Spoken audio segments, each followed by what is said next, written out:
all roads lead to Ballina for the first Local Development Companies Network National Conference. This brings together groups from around Ireland for a 2-day event to share ideas, expertise and opportunities.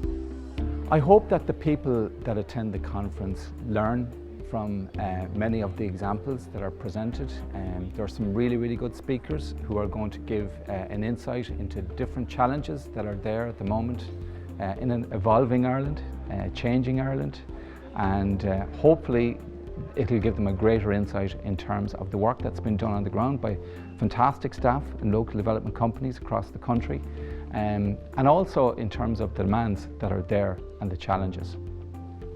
From labour market activation to social inclusion, rural development to climate action, LDCs support communities the length and breadth of Ireland. I'm just so thrilled to be here today because we're facing so many challenges as a society and those impact on local communities in different ways. And you see through the work of LDCs how they're able to respond to those persisting and existing challenges, but also the new and changing context. And that's really valuable for us in the Department of the Taoiseach in terms of understanding what's going on the ground. Evidence of great work ongoing in communities is displayed, debated and discussed. And for those involved, it's clear that the exchange of ideas by those already up and running will provide the impetus for others to follow. Since we were established in 1991, our work has changed hugely. We still have that core leader programme for very much rural development, but the work that we do now is almost unrecognisable. We are much more holistic in our view of rural communities and our intervention with them, so it's a broad suite of programmes that address the needs of all of our citizens. And through the capital investment of our department, we are reimagining communities across the country. But the most important thing about that reimagination, we're doing that with communities. It cannot work, community work cannot work unless it comes from the ground up. And what we're celebrating here in these 2 days of this conference is ground up, community-led work. That is how it's so successful. And as discussions continue, it becomes apparent that while a lot of work is taking place in communities, much work remains to be done to balance the scale. Well, we work in Dublin's inner city, and some of the biggest challenges that we face relate to intergenerational poverty. And this is where we have a situation where there's been decades of neglect and disadvantage and deprivation. And this leads then to a whole range of problems with education inequality, health inequality and unemployment inequality.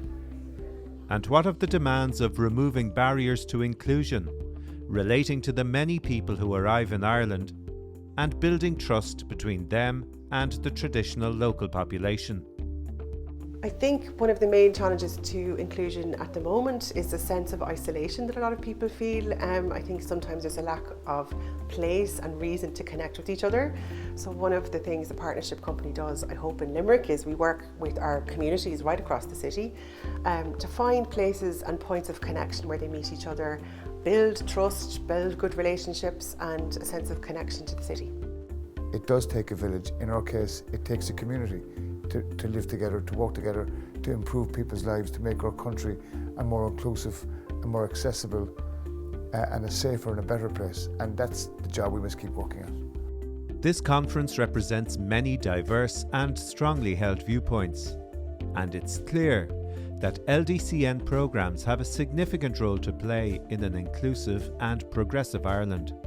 Well, I would hope that people leaving the conference will feel re-energised, will feel re-enthused and committed to addressing inequality, exclusion and poverty. When I came along and initially went on a community employment scheme, like somebody believed in me, and all it took was that one person, and that's all it takes is for one company to lead the way and lead by example as well. And as the conference draws to a close, what are the main conclusions and where do things move on to from here? How will the LDCN continue to support each other and to grow into the future? I think it's been a real success. It's been, really, really good. There's been great representation. The fact that the room has been jammed over the 2 days has been really, really positive. Great representation from the statutory, from the government ministers, from government departments, from local authorities, and obviously the local development companies themselves, the staff, the board members, and all of the people involved, getting a chance to come together and to talk about what we do in such a positive way. It's been brilliant, brilliant.